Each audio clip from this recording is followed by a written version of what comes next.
ஒரு 4 ஸ்பூன் அளவுக்கு மல்லி சேர்த்துடலாம். ஒரு 6-7 வரமிளகாய், ஒரு 5 இது போல் 5 துண்டு பட்டை, ஏலக்காய் 5, கிராம்பு 5 சேர்த்துக்கலாம். மிளகு 1 ஸ்பூன், சீரகம் 1 ஸ்பூன், சோம்பு ஒரு 1.5 ஸ்பூன் சேர்த்துக்கலாம். அடுத்து 1 ஸ்பூன் கசகசா. இப்போ இதை வறுத்து எடுத்துடலாம். ஒரு கொஞ்சோண்டு கருவேப்பிலையும் சேர்த்து நல்லா மொறுன்னு வறுத்து எடுத்துடலாம். கருக விடக்கூடாது, நல்லா கருக விடாமல் அந்த மணம் வர்றதை பார்த்து இறக்கிடணும். நல்லா மசாலா வறுத்ததுக்கப்புறமா ஒரு பிளேட்டில் போட்டு ஆற வச்சுருங்க. அடுத்ததாக நம்ம 200 கிராம் வெங்காயம் போட்டு வதக்கிக்கலாம். கூடையே ஒரு 15 போல் பூண்டு, இது போல் 1 இன்ச் அளவுக்கு 2 துண்டு இஞ்சி. வதக்கிறதுக்கு கொஞ்சமாக எண்ணெய் ஊற்றிக்கலாம். எண்ணெய் ஊற்றிட்டு வதக்கிடலாம்.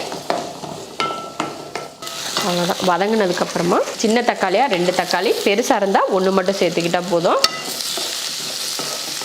பார்த்திங்கன்னா நல்லா வதக்கியாச்சு. தக்காளி நல்லா சாஃப்டாக வதங்கிருச்சு. நம்ம தேங்காயெல்லாம் போட போகிறதில்ல. தேங்காய் இல்லாமல் தான் இன்றைக்கி நாட்டுக்கோழி குழம்பு செய்ய போகிறோம். இப்போ இதை ஒரு பிளேட்டில் மாற்றி வச்சிடலாம்.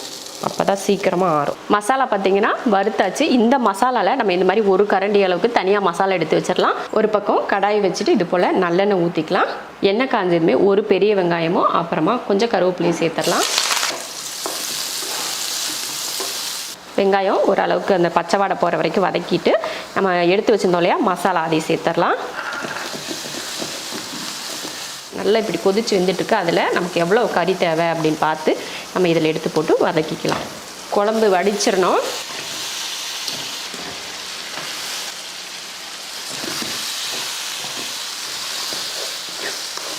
இதுக்கு மேலே இதில் தண்ணி எதுவுமே ஊற்ற வேணாம். இந்த மசாலேவும் பார்த்திங்கன்னா நல்ல சுருளை நம்ம வதக்கணும். ஒரு 5 நிமிஷத்துக்கிட்ட வதக்கிட்டு அதுக்கப்புறம் பார்க்கலாம். நல்லா வறுத்ததுக்கப்புறம் ஒரு 1/2 ஸ்பூன் அளவுக்கு மிளகுத்தூள் போட்டுக்கலாம். கூடவே கொஞ்சம் மல்லித்தலை தூவிட்டு வறுத்துடலாம். சூப்பரான ஒரு வறுவல் ரெடி ஆயிடுச்சு.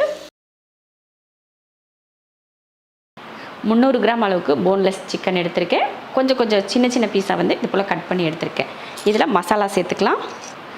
ஒரு 1/4 ஸ்பூன் அளவுக்கு மிளகுத்தூள், 1/2 ஸ்பூன் அளவுக்கு இஞ்சி பூண்டு பேஸ்ட், கார்ன்ஃப்ளவர் சேர்த்துடலாம். 2 ஸ்பூன் கார்ன்ஃப்ளவர் சேர்த்துக்கலாம். அடுத்து கொஞ்சம் உப்பு, அடுத்து ஒரு முட்டை. இதை கலந்துடலாம். அவ்வளோதான், கலந்து வச்சாச்சு. ஒரு 20லேருந்து 30 நிமிஷத்துக்கு ஊற வச்சிடலாம். நல்லா எண்ணெய் ஊற்றி எண்ணெயை காய விட்டுருவோம். அதுங்களையும் நமக்கு தேவையானதெல்லாம் கட் பண்ணி எடுக்கிறதெல்லாம் எடுத்துக்கலாம். எண்ணெய் நல்லா காஞ்சிருச்சு. இப்போ சிக்கன் நல்லா ஊறிடுச்சு பார்த்துக்கோங்க. இப்போ பொரிச்சு எடுத்துடலாம்.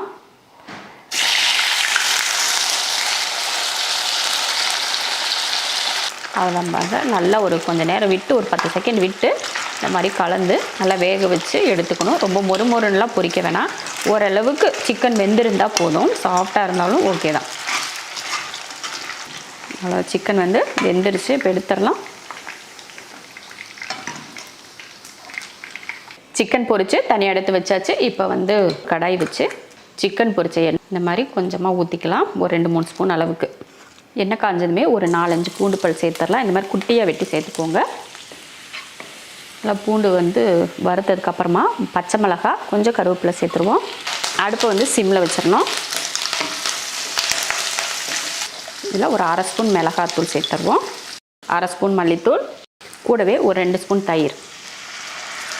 அடுத்து கொஞ்சம் முந்திரி பருப்பும் போட்டுட்டு நல்லா வறுத்து விட்டுறலாம். நல்லா கலந்துட்டு 1 ஸ்பூன் அளவுக்கு சோயா சாஸ் ஊற்றிக்கலாம். அவ்வளோதான், எல்லாம் ஊற்றி இந்த மாதிரி கலந்துருவோம். அடுத்து சிக்கன் வறுத்து எடுத்துருக்கோம் இல்லையா, அந்த சிக்கனை சேர்த்துருவோம். கூடவே மல்லித்தலையும் சேர்த்து விடுவோம். சேர்த்துட்டு நல்லா கலந்துடலாம். அவ்வளோதான். இப்போ அடுப்பை ஆஃப் பண்ணிக்கலாம். சூப்பரான ஒரு சிக்கன் மெஜிஸ்டிக் ரெடி ஆயிடுச்சு. இப்போ இதை ஒரு பாத்திரத்தில் மாற்றிடலாம்.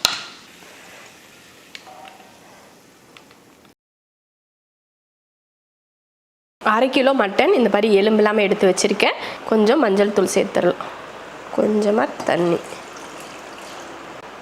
அடுத்து உப்பு.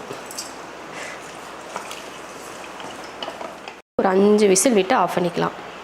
மசாலா வறுத்துக்கலாம். அதுக்கு ஒரு 1/2 ஸ்பூன் மல்லி சேர்த்துட்டு, சோம்பு ஒரு 1/4 ஸ்பூன், சீரகமும் 1/4 ஸ்பூன், அடுத்து 1 ஸ்பூன் மிளகு, ஒரு பட்டை, ஒரு ஏலக்காய், ஒரு கிராம்பு. இப்போ இதை வறுத்துடலாம். இந்த மாதிரி கருக விடாமல் வறுத்து ஆற வச்சு பவுட்ரு பண்ணிக்கலாம். மட்டன் தாளிக்கிறதுக்கு ஒரு கடாய் வச்சு எண்ணெய் ஊற்றிக்கலாம். எண்ணெய் காஞ்சதுமே ஒரு 1/4 ஸ்பூன் அளவுக்கு சோம்பு, ஒரு கையளவுக்கு தேங்காய், கொஞ்சமாக முந்திரி பருப்பு வந்து உங்களுக்கு இஷ்டம்னா சேர்த்துக்கோங்க. எவ்வளோ உங்களுக்கு பிடிக்குமோ அந்த அளவுக்கு முந்திரி பருப்பு சேர்த்துக்கோங்க. நீங்கள் இந்த தேங்காயும் முந்திரி பருப்பும் எண்ணெயில் வறுக்கிறது பிடிக்கல அப்படின்னா நீங்கள் கடைசியில் இறக்க போகிறதுக்கு முன்னாடி கூட நீங்கள் மேலே தூவி விட்டு இறக்கிக்கலாம். இல்லை இந்த மாதிரி வறுத்து சேர்த்தா பிடிக்கும் அப்படின்னா நீங்கள் இந்த மாதிரி வறுத்துக்குங்க. ஆனால் வறுத்து சேர்க்குறது நல்லா தான் இருக்கும். அடுத்து ஒரு 150 கிராம் அளவுக்கு சின்ன வெங்காயம், கருவேப்பிலை சேர்த்து வதக்கிடுவோம். வெங்காயம் பார்த்திங்கன்னா இந்த அளவுக்கு அந்த பச்சை வாடை போகிற மட்டும் வதக்கினா போதும். ஏன்னா வெங்காயம் முழுசாக இருக்கிறதுனால ரொம்ப கருக விட வேண்டாம். அந்த அளவுக்கு வதக்கிட்டு இப்போ இதில் இஞ்சி பூண்டு பேஸ்ட்டு சேர்த்துக்கலாம். 1 ஸ்பூன் அளவுக்கு இஞ்சி பூண்டு பேஸ்ட். அடுத்து மிளகாத்தூள் 1 ஸ்பூன், காரத்தை பொறுத்து மிளகாத்தூள் சேர்த்துக்கோங்க. கூட மட்டனும் வேக வச்ச மட்டனை மட்டும் தனியாக எடுத்து சேர்த்துக்கலாம். சேர்த்து கலந்துருவோம். மசால் கூட மட்டன் போட்டு நல்லா ஒரு 2 நிமிஷத்துக்கு இது போல் கலந்து விட்டுட்டு வேக வச்ச தண்ணியை சேர்த்துக்கலாம். அவ்வளோதான், சேர்த்தாச்சு. இப்போ இந்த தண்ணி வத்துறது மட்டும் இதை வேக வச்சிடலாம். அதுக்கப்புறமா நம்ம பவுட்ரு பண்ண மசாலாவை சேர்த்துக்கலாம். தண்ணி வத்துற வரைக்கும் மூடி வச்சு வேக விட்டுறலாம். பார்த்திங்கன்னா தண்ணியெல்லாம் நல்லா வற்றி இந்த மாதிரி கொஞ்சம் கம்மியாக அந்த மாதிரி ஈரப்பதம் இருக்கிற டைமில் நம்ம பவுட்ரு பண்ணோம் இல்லையா, அந்த மசாலாவை இதில் சேர்த்துக்கலாம். கரெக்டாக 1/2 கிலோ மட்டனுக்கு ஏற்ற மாதிரி தான் நான் பவுட்ரு பண்ணியிருக்கேன். அதை அப்படியே சேர்த்துடலாம். அடுத்து ஒரு 1/2 ஸ்பூன் அளவுக்கு மிளகுத்தூள் சேர்த்துடலாம். கொஞ்சம் கருவேப்பிலை, மல்லித்தலை, ஒரு 2 பச்சை மிளகாய் சேர்த்து அடுப்பை சிம்மில் வச்சு கலந்து விட்டுருவோம். கலந்து விட்டு ஒரு 30 செகண்ட் மூடி வச்சு அதுக்கப்புறம் எடுத்துக்கலாம். அவ்வளோதான், பார்த்திங்கன்னா அருமையான மட்டன் வறுவல் ரெடி. இந்த மாதிரி ஒரு மட்டன் வறுவல் செஞ்சு கொடுத்தீங்கன்னா யார் தான் வேணான்னு சொல்லுவாங்க. 1 கிலோ சிக்கன், அதுக்கேற்ற போல் நம்ம மசால் போட்டுக்கலாம். அதுக்கு ஒரு 1/4 ஸ்பூன் அளவுக்கு மஞ்சள் தூள் சேர்த்துட்டு 1/2 ஸ்பூன் கரம் மசாலா, அடுத்து 1/2 ஸ்பூன் அளவுக்கு மல்லித்தூள் சேர்த்துக்கலாம். அடுத்து மிளகாத்தூள் 1 ஸ்பூன், இஞ்சி பூண்டு பேஸ்ட் ஒரு 1/2 ஸ்பூன். அடுத்ததாக கொஞ்சமாக லெமன் புழிஞ்சிக்கலாம். அடுத்து உப்பு சேர்த்துடலாம். அடுத்து நல்லா 1 ஸ்பூன் அளவுக்கு எண்ணெய். இப்போ இதை கலந்துருவோம். அவ்வளோதான், மசால் கலந்து வச்சாச்சு. 1/2 மணி நேரம் ஊற வச்சுக்கலாம். சிக்கன் ஊற வச்சு 1/2 மணி நேரம் ஆயிடுச்சு. இப்போ ஒரு கடாய் வச்சு எண்ணெய் ஊற்றிடலாம். எண்ணெய் காஞ்சதுமே கலந்து வச்ச சிக்கனை சேர்த்துடலாம்.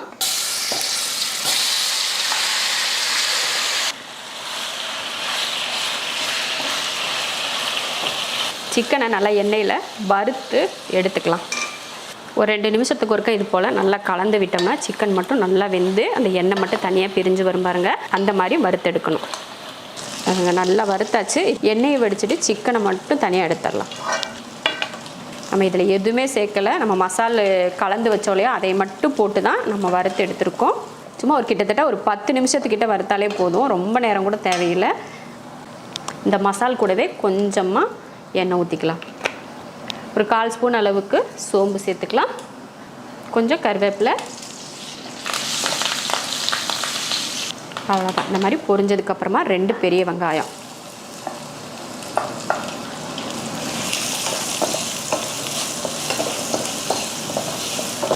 தேவைப்பட்டால் கொஞ்சமாக உப்பு சேர்த்துக்கோங்க. வெங்காயம் வதங்குறதுக்காக கொஞ்சம் உப்பு சேர்த்தா கொஞ்சம் உப்பு பிடிக்கும் இல்லையா, அதனால் கொஞ்சமாக உப்பு பார்த்துட்டு சேர்த்துக்கணும். ரொம்ப சேர்த்துடக்கூடாது, ஏன்னா சிக்கன் வறுக்கிறப்ப நம்ம உப்பு போட்டிருக்கோம். அதனால் இதில் போடுறதுக்கு பார்த்துட்டு போட்டுக்கணும். வெங்காயத்தோட அந்த பச்சை வாடை போனதுக்கப்புறமா ஒரு தக்காளி சேர்த்துடலாம்.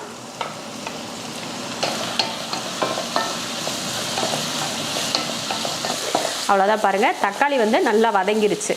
இந்த டைமில் நம்ம வறுத்து வச்சுருக்கோம் இல்லையா, அந்த சிக்கன் இதில் சேர்த்துடலாம். கூட கருவேப்பிலை, மல்லித்தலையை சேர்த்துடலாம். கூடவே 1 ஸ்பூன் மிளகுத்தூள் போட்டு கலந்துடலாம்.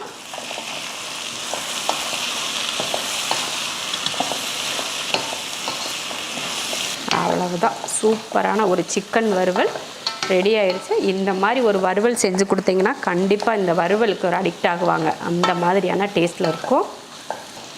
அவ்வளோதான், இப்போ அடுப்பை ஆஃப் பண்ணிடலாம். கண்டிப்பாக இதே மெத்தடில் ட்ரை பண்ணி பாருங்கள். நல்ல சுருக்குன்னு காரசாரமாக ருசியாக சூப்பராக இருக்கும்.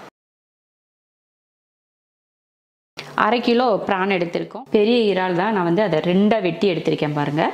அடுத்தது கூட கொஞ்சமாக மஞ்சள் தூள் சேர்த்துடலாம். ஒரு 1/2 ஸ்பூன் மல்லித்தூள் சேர்த்துடலாம்.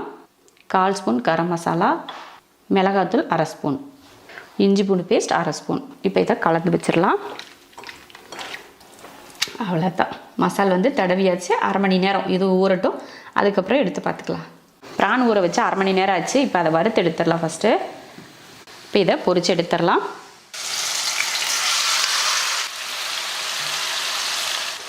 நல்லா ஒரு 5 நிமிஷம் கரெக்டாக டைம் வச்சுக்கோங்க. ஒரு 5 நிமிஷம் வறுத்தா போதும்.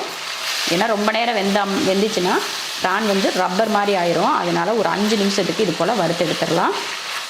நல்லா இறால் வந்து ஒரு 5 நிமிஷத்துக்கு இது போல் நல்லா வேக வச்சாச்சு. 5லேருந்து ஒரு 7 நிமிஷத்துக்கிட்ட வேக வச்சா கூட ஓகே தான். இப்போ இதை தனியாக எடுத்துருவோம். அப்படியே அதே எண்ணெயில் கொஞ்சம் கருவேப்பிலை போட்டுடலாம். 2 பெரிய வெங்காயம், கொஞ்சமாக சின்ன பூண்டு 2 போட்டு வதக்கிடுவோம். கொஞ்சம் உப்பு இதை போட்டு நல்லா வதக்கிடுவோம்.